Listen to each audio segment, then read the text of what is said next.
Une seule usine moderne peut produire plus de 12 millions de crayons de cire par jour. Ces petits bâtons colorés, présents dans les maisons et les écoles du monde entier, semblent même simples à première vue. Mais derrière cela se cache un processus industriel qui implique des cuves chauffées, des pigments spéciaux, des moules de précision et des lignes de production capables de fonctionner 24 heures sur 24 sans interruption. Chaque année, rien que l'entreprise américaine Crayola produit environ 3 milliards d'unités de crayons de cire, utilisant des centaines de tonnes de paraffine, de cire et de pigments pour approvisionner les marchés de plusieurs pays. Mais vous êtes-vous déjà demandé comment ces petits bâtons colorés sont fabriqués? Dans la vidéo d'aujourd'hui, nous allons suivre tout le processus industriel de fabrication des crayons de cire, depuis le mélange des matières premières jusqu'au moulage, au refroidissement et à l'emballage final. Je suis Victor et vous êtes sur Tudotech HD. Je vous demande déjà de laisser un like, de vous abonner et d'activer la cloche pour recevoir toutes les notifications. Les célèbres crayons de cire ont été introduits pour la première fois en 1903. À l'époque, l'entreprise américaine Crayola a créé une version non toxique des anciens bâtons, qui était fait de cire et de carbone et utilisé pour le marquage industriel, en développant un produit coloré, résistant et sûr pour une utilisation scolaire. Depuis lors, plus de 200 milliards de ces crayons de cire ont déjà été fabriqués. La première boîte ne contenait que 8 couleurs. Aujourd'hui, il en existe plus de 120. Le crayon de cire doit trouver le juste équilibre. Il doit être résistant pour ne pas se casser facilement, mais assez tendre pour glisser sur le papier et créer des couleurs vives. Et tout cela est possible grâce à un ingrédient fondamental, la paraffine. La paraffine est l'ingrédient principal utilisé dans la fabrication des crayons de cire. Il s'agit d'une cire solide et blanche dérivée du pétrole brut. Elle est résistante, ne se dissout pas dans l'eau et le plus important, elle n'est pas toxique. Elle est idéale car elle a un faible coût et elle est facile à faire fondre. De plus, la paraffine présente un bon pouvoir de transfert, ce qui permet qu'une fine couche de cire soit transférée sur le papier lors de l'utilisation, créant ainsi les traces de couleur. Au cœur de l'usine Crayola, environ 12 millions de crayons de cire sont produits chaque jour.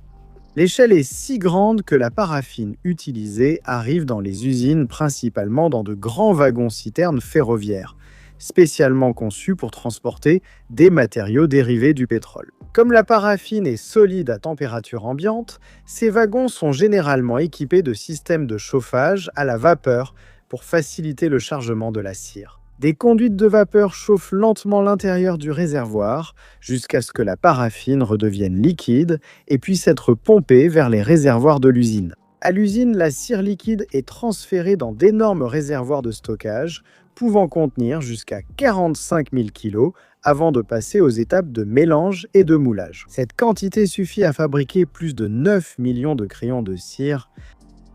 Avant d'être envoyés sur la ligne de production, tous les ingrédients passent par des protocoles stricts de sécurité et de contrôle de qualité. Chaque composant est pesé et mesuré avec une extrême précision, selon les formules industrielles utilisées par Crayola pour garantir des couleurs constantes et des standards uniformes dans chaque unité produite. Bien que la paraffine soit la base du crayon de cire, elle ne représente qu'une partie de la formule. Pour créer des couleurs vives, la cire liquide reçoit des pigments industriels soigneusement sélectionnés. L'entreprise produit plus de 120 couleurs différentes et chaque teinte nécessite une formulation propre de pigments, de cire spéciale et d'additifs industriels. Les pigments sont responsables de la coloration des crayons de cire et peuvent être minéraux, synthétiques ou organiques, selon la teinte souhaitée. Le mélange reçoit également des additifs industriels et des agents stabilisants qui contribuent à contrôler des caractéristiques importantes telles que la dureté,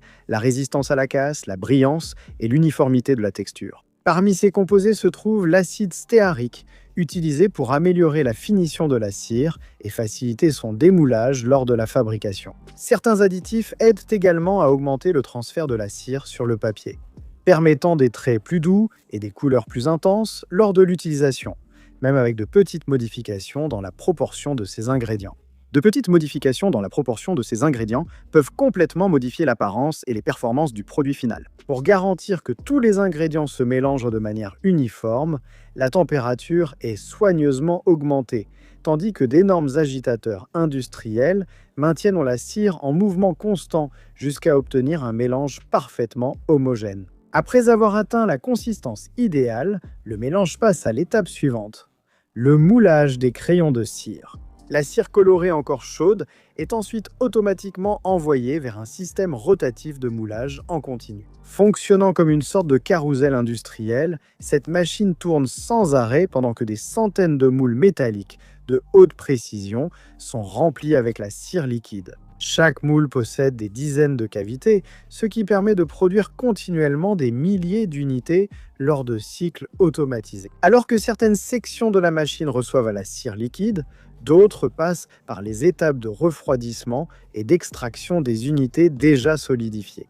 Pendant le remplissage, la température de la cire est soigneusement contrôlée afin de maintenir le mélange fluide et d'assurer un remplissage uniforme de tous les moules. Une fois remplis, les moules passent par des systèmes de refroidissement où la température de la cire diminue progressivement jusqu'à ce qu'elle redevienne solide. Ce refroidissement contrôlé est essentiel pour éviter les fissures, les déformations et les différences de texture entre les pièces. L'excès de cire sur la partie supérieure du moule est automatiquement raclé par une lame qui enlève la couche excédentaire formée pendant le remplissage. Ce matériau retiré n'est pas gaspillé. Dans de nombreuses lignes de production, la cire excédentaire est collectée, refondue et réutilisée dans les lots suivants. Quelques minutes plus tard, les crayons de cire complètement durcis sont automatiquement poussés hors des moules. Ils sont soigneusement collectés par des bras robotiques et avancent à grande vitesse sur la ligne de production vers les étapes finales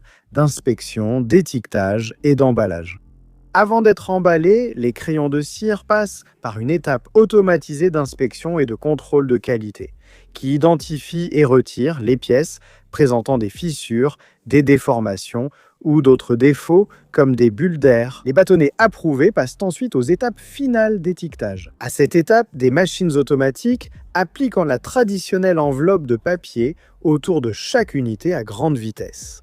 Les bandeaux de papier arrivent déjà imprimés et découpés aux dimensions exactes de chaque crayon de cire. Pendant que les bâtonnets avancent dans les cavités du cylindre métallique, des systèmes mécaniques synchronisés positionnent et enroulent les étiquettes individuellement autour de chaque pièce avec une extrême précision. Une fine couche de colle est appliquée automatiquement pour maintenir l'enveloppe de papier bien fixée à la cire. En plus d'afficher le nom de la marque et la couleur du produit, l'étiquette a également pour fonction de protéger les bâtonnets contre les cassures. Le processus se déroule de manière continue et extrêmement rapide, permettant à des milliers d'unités d'être étiquetées chaque minute. Après avoir été étiquetés, les crayons de cire sont organisés par couleur avant de passer à l'étape de l'emballage. Ils sont placés manuellement dans les machines qui alignent soigneusement les unités et forment des ensembles avec différentes combinaisons de couleurs selon le type de boîte qui sera produite. La machine regroupe les bâtonnets colorés de manière synchronisée. Certains emballages reçoivent 8 couleurs, tandis que d'autres peuvent en contenir 16, 20, 24 ou même 36 teintes différentes. Des bras automatisés placent les ensembles de crayons de cire dans les boîtes à des vitesses extrêmement élevées, tout en maintenant l'alignement précis de chaque unité. Les emballages avancent sur des tapis roulants jusqu'aux machines de fermeture et de scellage, où les rabats sont pliés et insérés, et où les codes d'identification ainsi que les informations de lot sont imprimés. Les emballages prêts sont ensuite regroupés dans des cartons et sont prêts à être distribués aux écoles, aux papeteries et à d'autres magasins à travers le monde. Et si vous avez aimé cet épisode, laissez un like et partagez-le avec vos amis. Laissez un commentaire en disant d'où vous nous regardez et ce que vous avez pensé de cette vidéo. Abonnez-vous à notre chaîne et activez la cloche des notifications pour être averti à chaque fois que nous publions un nouveau contenu. Merci d'être resté avec moi jusqu'ici. Si vous voulez continuer à apprendre, cliquez sur l'une des vidéos recommandées qui apparaissent sur votre écran. Il suffit de cliquer sur les vidéos recommandées qui s'affichent sur votre écran. E esteja sempre bem.